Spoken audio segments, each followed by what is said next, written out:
Hey guys what's up, কী খবর? আশা করি সবাই একদম ফাটাফাটি আছো। আর আমাদের ফ্যামিলি কিন্তু আস্তে আস্তে বাড়ছে। তো যারা নতুন জয়েন করেছো তাদের জানাই ওয়েলকাম টু দি আনহোলি টি। আজকের গল্পটা শুরু করার আগে একটা অদ্ভুত কথা বলি। আগের এপিসোডটা রেকর্ড করার সময় আমার ল্যাপটপটা দুবার নিজে থেকেই শাটডাউন হয়ে গেছে।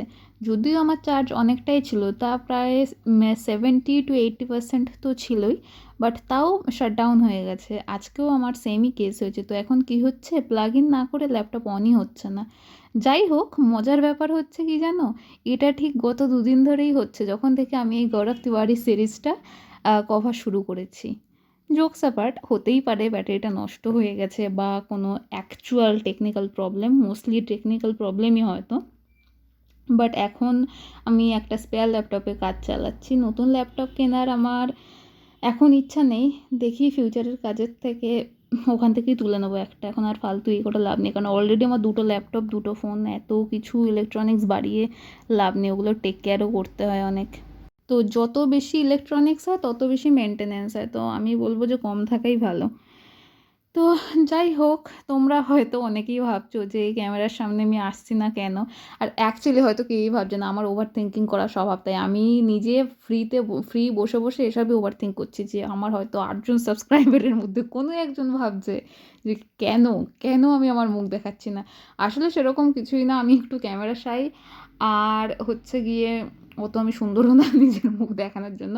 বাট আমি ভেবেছি যখন আমার সাবস্ক্রাইবার 4 ডিজিট মানে 1000 সাবস্ক্রাইবার হবে, তখন আমি আমার ফেস রিভিল করব। তো দেখি যদি আদৌ সেরকম কোনো দিন আসে কি না, না হলে এরকমভাবেই আমরা চলবো।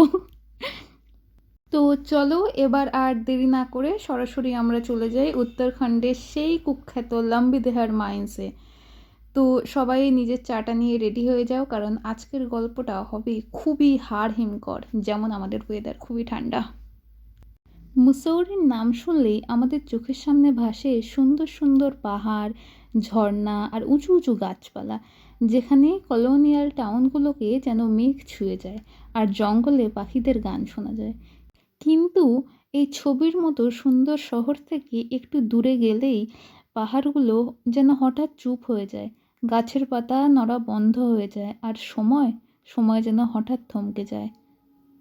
আর সেখানেই দাঁড়িয়ে আছে লম্বি দেহার মাইন্স, পরিত্যক্ত, বিস্মৃত আর আতঙ্কিত এক জায়গা। একে অনেকে হিল অফ লস্ট সোলস বা হারানো আত্মার পাহাড় নামেও চেনে। তুই নীরবতার পেছনে লুকিয়ে আছে এক হাড় হিম করা ট্র্যাজেডি। সময়টা ছিল 1990 সাল। তখন সেখানে চুনা পাথরের খনি ছিল, কিন্তু সেফটি রেগুলেশন বলতে কিছু ছিলই না। অ্যাজ আ রেজাল্ট 500 জন মাইন ওয়ার্কার খুব যন্ত্রণাদায়কভাবে মারা যান।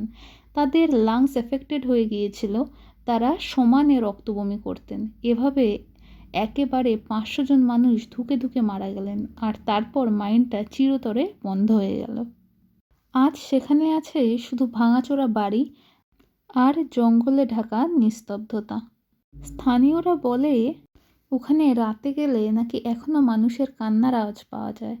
এখানে একটা লোকাল গল্প খুব ফেমাস। একবার এক লোক ওই মাইন্সের পাশ দিয়ে গাড়ি চালিয়ে যাচ্ছিলেন। হঠাৎ দেখলেন রাস্তার ধারে একজন লোক দাঁড়িয়ে লিফট চাইছে। তো জেনারেলি তিনি গাড়ি থামালেন না, এরকমই করা উচিত। তোমরাও এরকম করবে, গাড়ি এরকম থামাবে না নির্জন জায়গায়। কিন্তু আয়না দিয়ে দেখলেন লোকটা আস্তে আস্তে ধোঁয়ার মতো মিলিয়ে গেল। একটু পরে গিয়ে দেখেন সেই লোক আবার দাঁড়িয়ে লিফট চাইছে। তার হার্ট যেন একটা বিট স্কিপ করে দিলেন। তিনি ফুল স্পিডে গাড়ি ছোটালেন।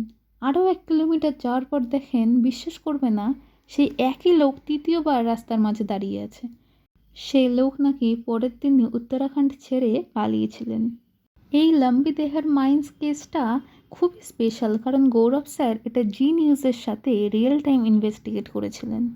আর গৌরব স্যারের সাথেই ছিলেন ওনার বেস্ট ফ্রেন্ড রাজ। রাজ হলো সেই লোক যে টেকনিক্যাল বিষয়ে জিনিয়াস, কিন্তু ভীষণ অ্যাডভেঞ্চারাস। রাত তখন 10টা 43। পাহাড়ে হাড় হিম করা ঠান্ডা। রিপোর্টার গৌরব স্যারকে জিজ্ঞেস করলেন, আচ্ছা, ভূত কি দিনের বেলায় থাকে না, সবসময় রাতেই কেন আসে?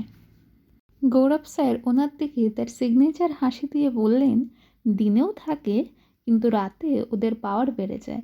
তাই ওরা যখন ফুল পাওয়ারে থাকে তখনই তো ইনভেস্টিগেট করার মজা, তাই না? ইতিমধ্যে রাজ চুপি চুপি টিম থেকে আলাদা হয়ে যায় আর একটা পুরনো দরজার দিকে চলে যায়। সেখানে ও আগে থেকেই মোশন সেন্সর লাইট লাগিয়ে রেখেছিল। হঠাৎ রাজের মনে হলো চারিদিক একটু বেশিই শান্ত। হঠাৎ ওর কানে এলো একটা মানুষের কান্নার শব্দ। কেউ যেন যন্ত্রণায় কাতরাচ্ছে আর সাহায্য চাইছে। রাজ ভয় না পেয়ে চেঁচিয়ে বলল, আমরা তোমাদের সাহায্য করতেই এসেছি। আর সাথে সাথেই কান্নার আওয়াজটা কয়েক গুণ বেড়ে গেল। মনে হচ্ছিল কয়েকশো আত্মা একসাথে চিৎকার করছে।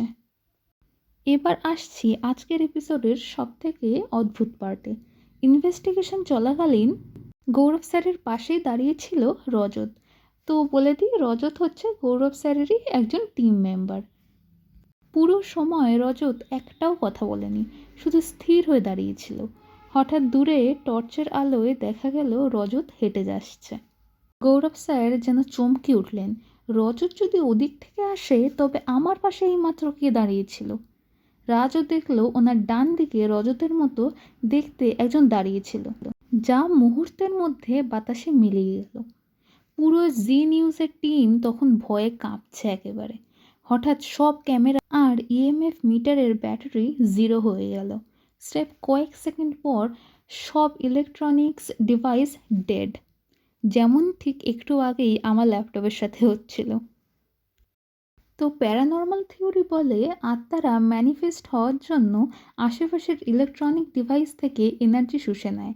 হয়তো সেদিনেও ঠিক তেমনটাই হয়েছিল। গৌরব স্যার কিন্তু ভয় পাননি।